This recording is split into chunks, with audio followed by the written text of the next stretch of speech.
Letters, letters, letters. What are they for? Letters describe the sounds needed to make the words in any given language. This enables both the writing of words and then the reading of words to record ideas and then recreate them later. This is obviously a really common use of language, but in some languages this is easier, and in others it is harder. In German, it is easier to do these conversions than in English. And to demonstrate this, I'm going to look at the difference between how German uses the letters EI and IE compared to how English uses the letters EI and IE. And I love how German uses these letters compared to English. Here's the cool thing about both EI and IE in German. For both of these letter groups, these letters always make the same sound, and their sound is made almost exclusively by these letters.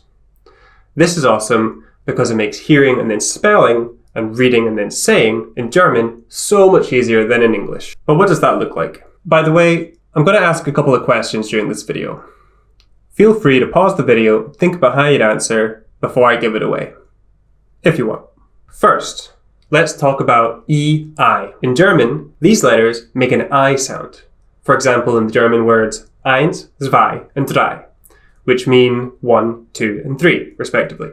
This I sound will be familiar to English speakers, but using these letters to express it might seem a bit strange. In English, what do you want to use? We could use I, or I, or I. So you can see immediately, there are several groups of letters that can make the sound in English, but in German, this sound is made almost exclusively with the letters EI. I say almost exclusively because in German, AI can also make this I sound. For example, in Mai, which means the month May, or Hai, which means shark.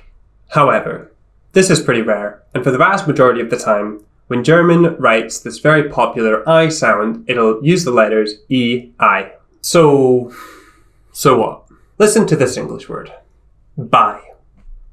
If I asked you to spell buy in English without any more context, what would you write? I could be saying buy as in buy more bananas. Buy as in bisexual. Buy as in, oh, by the way.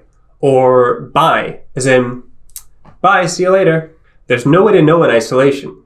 This confusion comes from the ability of many letters to make the same sound in English.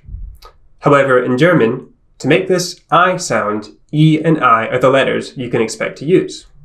So, if I asked you to spell buy in German, what would you write? The way to spell the sound buy in German is B-E-I, buy. The German buy, by the way, translates to this buy in English, as in next to. This I sound can even be made with an E and an I in English. Let's look at the word slime. There's a good word. Even though the E and the I are not next to each other, it's the E that tells the I to make the I sound. Without the E, we'd have slim. And for some reason, we don't say slim-E. This using E and I to make an I sound might even come from the same influence as the German, since the English word slime comes from the same root word as the much better German word Schleim, which means the same thing. Solheim, Scholheim, slime. And if we keep our eyes peeled, we'll see this root word conversion appearing in many words that are the same in both English and German, such as wine, which translates to Wein, or Schwein, which translates to Schwein. Just to point it out, you'll notice that the German W makes a V sound, like the English V. So, Schwein by Wein. That would be pig or swine by wine. Let's do one more demonstration. If I asked you to use English letters to make this word meister, what would you write? There'd be a bunch of options. You could do meister, like my, or meister, like maestro, or meister, like by. All could make the sound you want in English. Who's to say what's right? But you wouldn't have this confusion in German, since you know that the letters E and I are what you would use to make this common I sound. Therefore, how would meister most likely be spelled in German? To write meister, you'd write M-E-I-S-T-E-R, meister. That's the same meister that you might recognize from the German drink, Jägermeister. Jäger means hunter, so Jägermeister translates literally to hunter master, meaning professional hunter. So that explains the deer on the label.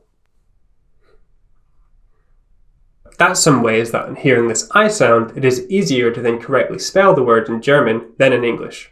Since in English, there are so many options for how to write the sound, whereas in German, writing EI is a safe bet. Now let's look on the flip side. When reading the letters EI in German, they can only make an I sound, whereas English is not so consistent. But what does that mean? Let's look at how English does this badly first. English AE. These two letters can make a bunch of different sounds depending on the word. Look at these English words. The AE in each of these words makes a different sound. My kill, bay, aerosol, maestro. If you didn't know these words and you came across them in writing, it is not obvious how to pronounce the AE since it can make so many different sounds. Compare this with reading the German EI. EI can only make an I sound. So if you came across a new German word in writing, like this, you could have a stab at how it should sound. This sounds like Reis. And indeed, it's the German word for rice. So, say you came across this word in German writing somewhere. You might at first think, that's a big German word. There's no way I know that. But you could try saying it aloud and then going from there. So, how do you think this would sound? This would sound like Reismeister, which might help you find the similar sounding English translation, Rice Master. Okay, that's a lot of EI, but we're not done. Let's rope in IE and see what happens. In English, EI into IE can be very frustrating when trying to spell because they both make the same sound. And there's no way to know which of them you're supposed to use regardless of the letter before it. So whenever you try and write an English word with this very common E sound, you'll bump into this problem, and there's no easy solution. However, in German, since the letters EI make this different I sound, that frees up IE to be the only way to make this E sound, completely avoiding this problem. So, if you heard either of these German words, they would sound different, and each different sound is most likely to be spelled a particular way. Just so you know, when there is a D at the end of a word in German, it'll make a sharper sound than in English, closer to a T sound. Based on the spelling, how do you think each word would sound? If you heard someone say light and knew that the I sound is most likely to be spelled EI, you could look it up in a translator and find it means sorrow.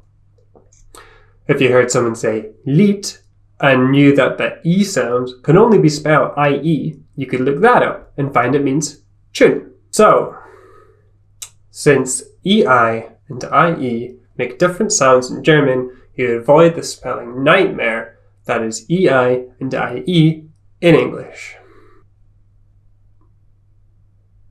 Yes, please, thank you. Let's wrap it up. Why is EI and IE in German awesome? They are awesome because EI and IE make different sounds, and each set of letters is unique. This means that each set of letters is the only way to make the sound they make, and the sound they make can only be spelled with those letters, with the exception of the rare AI, which can also make the I sound. EI always makes an I sound, and the I sound is made almost exclusively with EI, like in bei, Schleim, and Meister.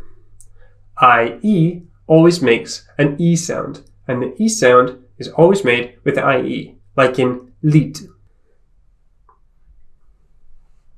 Now, like I mentioned at the start of this video, in choosing EI and IE, I've taken a specific example where English is confusing and German is much simpler. But this is representative of the languages as a whole. German isn't completely consistent as the AI caveat proves, but the majority of the time, in German, specific sounds are only made by specific letters, and specific letters are the only way to make that sound. These consistencies means that once you've learned the sounds German letters make, like the W being a V, writing and reading sounds is much easier than in English. Maybe this doesn't seem important to you. Maybe you've never had much of a problem with English spelling. There are languages with even looser spelling rules, and there can be something poetic and flowing about that. Or maybe you're like me and have grown up finding English spelling a constant frustration, so the idea of a language with much more consistent spelling sounds like a joy. There's a scale here of both how languages approach things and of personal preference. And this extends beyond just spelling in a language, but to everything a language allows you to do. De sounds are language maquets. The way orders it words. Everything can be different. Each language has things it cares more about and things it cares less about. And this will align better or worse with every individual about what you care more about and what you care less about. And for me, this is the joy of learning German. Learning a language that cares about consistent spelling and consistent grammar as much as I do, and much more than English does, is very liberating. And for you, maybe there's something you've never known how to express. Maybe you could find freedom in discovering and learning a new language that allows you that expression. That is one of the many joys of language learning. Big thanks to Ethan for editing and filming, Hanna and Sarah for verifying my German, and Polly for support. Thanks for watching, hope you had fun, and have a beautiful day.